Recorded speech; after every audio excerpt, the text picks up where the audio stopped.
Israel carried out this attack because, as we've said from the beginning, Hezbollah is what stands in the way of Israeli civilians moving north and peace in the entire northern part of the country. Israel clearly felt that Nasrallah is a major target. He's calling all the shots, as is his second command. We work very closely with the United States. They're our greatest ally.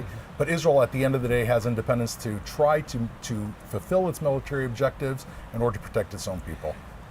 The truth is, though, that U.S. officials have been frustrated by their relationship, certainly in the White House with Benjamin Netanyahu, and the perception is that the U.S. has invested diplomatic and other capital and backed Israel, certainly militarily, since October 7th and prior to October 7th, but that Netanyahu isn't returning the favor, as it were, for instance, in terms of getting a ceasefire and hostage release deal across the finish line in Gaza. Is that a fair criticism? Well, I could tell you, Jim, that the last year has been the greatest challenge in Israel's history. I mean, we are threatened by 7 different fronts: the Houthis in Yemen, Hezbollah in the north, Hamas in Gaza, and that's just to name a few. This is the hour that Israel will look back, and the world will look back and say, who stands by Israel in this hour? And the U.S., I'm not a politician, I'm here on behalf of the Army, has been the greatest friend and has supported Israel and understands our objectives. Regarding a ceasefire, for an entire year, Hezbollah has been firing rockets, over 9,000 rockets, missiles, and killer drones, and no one talked about a ceasefire.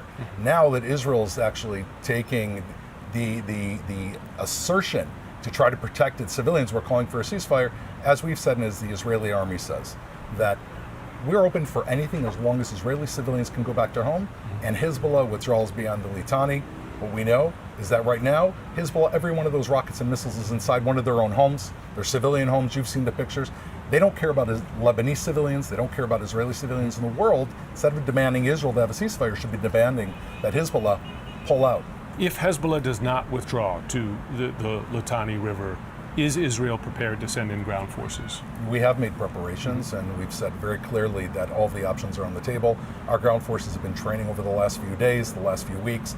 It's not something we want to do. We don't want to send our sons and daughters. I don't want to send my children into Lebanon to fight Hezbollah, who's been hiding beneath the ground and is probably waiting for them. It's the last thing I want to do. However, I just came from the north, and it's a ghost town with rockets and missiles falling everywhere. And we just have no choice. I mean, what are we not going to bring our civilians back home? It's a terrible choice.